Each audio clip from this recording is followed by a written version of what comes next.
Student, मैं आपके teacher स्वागत करती हूँ आप सबका आज की कक्षा में। आशा करती हूँ आप सब स्वस्थ होंगे, मस्त होंगे और अपनी अपनी पढ़ाई में व्यस्त भी होंगे। और हम आज एक नया पाठ शुरू करने जा रहे हैं। तो पाठ का नाम है पीवी सिंधु। पाठ परिचय। इस पाठ में पीवी सिंधु साक्षात्कारकर्ता को अपने विचार और प्रतियोगिताओं के बारे में बताती हैं। तो उनका इंटरव्यू लिया जा रहा है और वो उसी के बारे में यहाँ पे बता रही हैं। पुसरला वेंकट ने सिंधु 2016 में बैडमिंटन के विश्व प्रतियोगिता में स्वर्ण पदक जीतकर पूरे विश्व में भारत का नाम रोशन किया। वह हैदराबाद की रहने वाली हैं। इससे पहले सिंधु ओलंपिक में रजत पदक जीत चुकी हैं। तो ये हैदराबाद की रहने वाली हैं पीवी सिंधु और इनका पूरा नाम है पुसरला वेंकट सिंधु। फिर उसके बाद विश्व प्रतियोगिता में जापानी की नोजोमी ओकुहारा को सिंधु ने बेसल यानी स्विट्जरलैंड में 21-19 और 21-10 से हराया। ये नंबर हैं 21-19 और 21-10।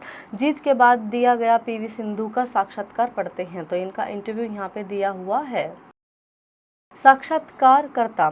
सबसे पहले आपको जीत की बधाई। स्वर्ण पदक जीतकर आपको कैसा लग रहा है? पीवी सिंधु। विश्व प्रतियोगिता में स्वर्ण पदक जीतकर पिछली सभी फाइनल प्रतियोगिताओं के घाव धुल गए। तो पीवी सिंधु कह रही कि मैं वर्ल्ड चैंपियनशिप जीत गई, तो पिछले कोई हारी जीती उससे कोई फर्क नहीं पड़ रहा। अब साक्षात्कारकर्ता। अब इसके बाद टोक्यो ओलंपिक प्रतियोगिता है, उसके बारे में आपका क्या विचार है?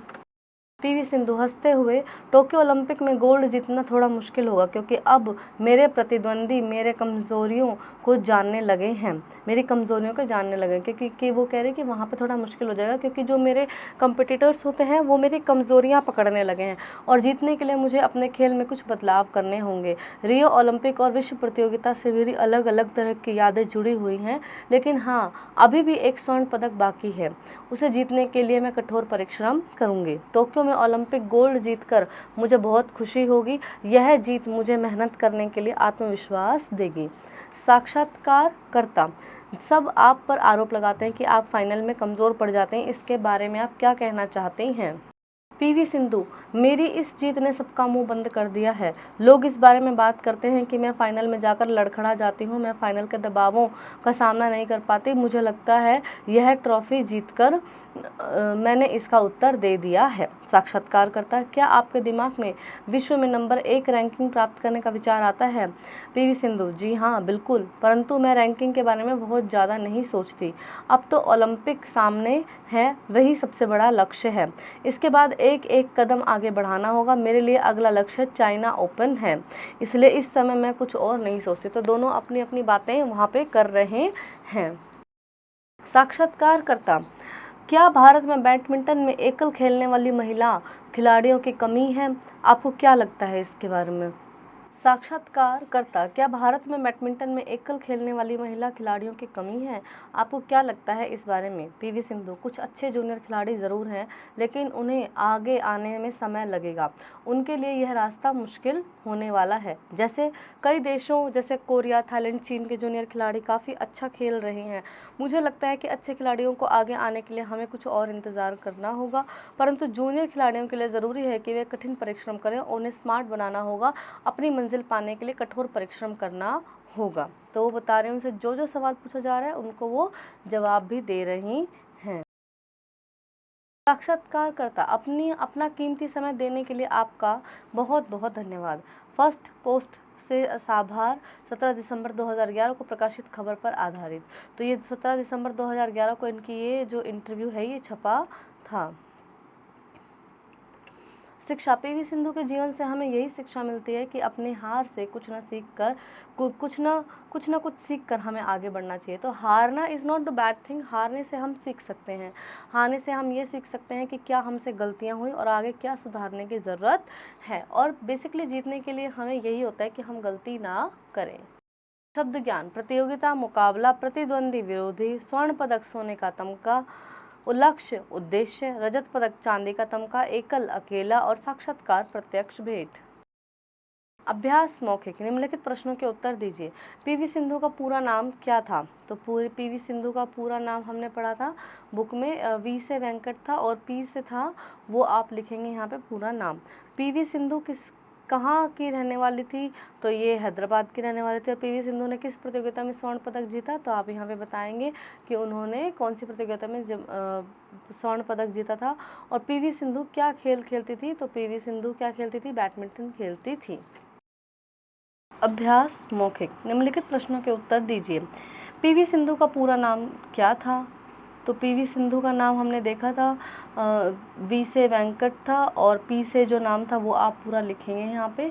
पीवी सिंधु कहाँ की रहने वाली थी, वो हैदराबाद की रहने वाली थी। और पीवी सिंधु ने किस प्रतियोगिता में स्वर्ण पदक जीता था, तो आप पाठ पढ़ेंगे और इन सबके उत्तर मौखिक में बताएंगे। पीवी सिंधु क्या खेल करती थी, वो बैडमिंटन खेलती थी।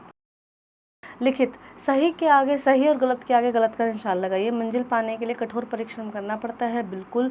नोजोमी ओकुहारा ने पीवी सिंधु को हराया था, तो उन्होंने नोकुहारा को नहीं हराया था, पीवी सिंधु ने उनको हराया था, ये गलत है। सिंधु ओलंपिक में रजत पदक जीत चुकी हैं, नहीं। और सिंधु फाइनल मैच खेलने में से डरती थी, नहीं, वो नहीं डरती थी, लेकिन लोगों को ऐसा लगता था। निम्नलिखित प्रश्नों के उत्तर दिए। टोक्यो ओलंपिक जीतने के लिए सिंधु को कैसे तैयारी करनी होगी, टोक्यो ओलंपिक जीतने के लिए उसको अच्छी तैयारी करनी होगी, मेहनत बहुत ज़्यादा करनी होगी, क्योंकि अब उनके दुश्मन उनकी कमियों को जानते हैं। जूनियर खिलाड़ियों के लिए सिंधु ने क्या सलाह दी, कौन से देशों के जूनियर खिलाड़ी अच्छा खेल रहे हैं, और नंबर 1 रैंकिंग के बारे में पूछने पर पीवी सिंधु ने क्या जवाब दिया, ये सब आप अपनी किताब से ढूंढ कर लिखेंगे। सही शब्द चुनकर खाली स्थान भरिए। इसके बाद टोक्यो ओलंपिक डैश है, इसके बाद टोक्यो ओलंपिक जो है वो प्रतियोगिता है। आपने डैश पदक जीता होगा, आपने स्वर्ण पदक जीता है। मेरा अगला लक्ष्य है क्या, चाइना ओपन है, और मंजिल पाने के लिए कठोर परिश्रम करना होगा, और मेरी जीत ने सबका मुंह बंद कर दिया। इस तरह से आप सारे फिल इन द ब्लैंक्स को फिल करेंगे। भाषा ज्ञान, जो शब्द क्रिया की विशेषता बताते हैं उन्हें क्रिया विशेषण कहते हैं। जब मैं सुबह घर पहुंचा, क्रिया विशेषण, क्योंकि सबसे सुबह से हमें पता चला कि क्रिया कब हुई, ठीक है। तो क्रिया विशेषण यहाँ पे क्या है कि सुबह से पता चला कि क्रिया कब हुई, तो ये हुआ क्रिया विशेषण। दिए गए शब्दों में क्रिया विशेषण को रेखांकित कीजिए। मैं देर तक सोती रही, तो यहाँ पे देर क्रिया विशेषण है। बच्चे शाम से बाहर खेल रहे हैं, तो शाम से यहाँ क्रिया विशेषण है। और वह फटाफट तैयार होगी, तो यहाँ फटाफट क्रिया विशेषण है। दिए गए वाक्यों को कहे गए काल में बदलिए। संजना पूजा कर रही है, तो संजना पूजा कर रही थी, भूतकाल में बदलना है। वह बस में बैठ गया, वह बस में बैठ जाएगा। राजू को आम पर बहुत पसंद है, राजू को आम बहुत पसंद थे लिखा है, तो है करना है, राजू को आम बहुत पसंद है। दिए गए वाक्यों के लिए एक शब्द लिखिए। जो संभव ना हो असंभव, जो कम खर्च करे वो कंजूस, जो गांव का हो, गांव के लोगों को क्या बोलते हैं, ग्रामीण, और जो दया करे दयालु, जो जल में रहने वाला जलचर, और जिसमें बल ना हो वो कमज़ोर। फूल, धूल, हमें तुकांत शब्दों को मिलाना है। असली, नकली, लथ, पथ, जाग, भाग, और आर पार। दिए गए शब्दों के समानार्थक शब्द लिखिए। सुबह, समानार्थक हमें लिखना है सुबह, तो सुबह को हम प्रातः भी बोलते हैं। गृह को घर बोलते हैं। पृथ्वी को हम बोलते हैं धरा। मदद को हम बोलते हैं किसी की सहायता करना। दिन को हम बोलते हैं दिनकर, और आकाश को बोलते हैं गगन। की और की का प्रयोग करके वाक्य पूरे कीजिए। तुम्हें चाय पसंद है, डैश की, ठीक है।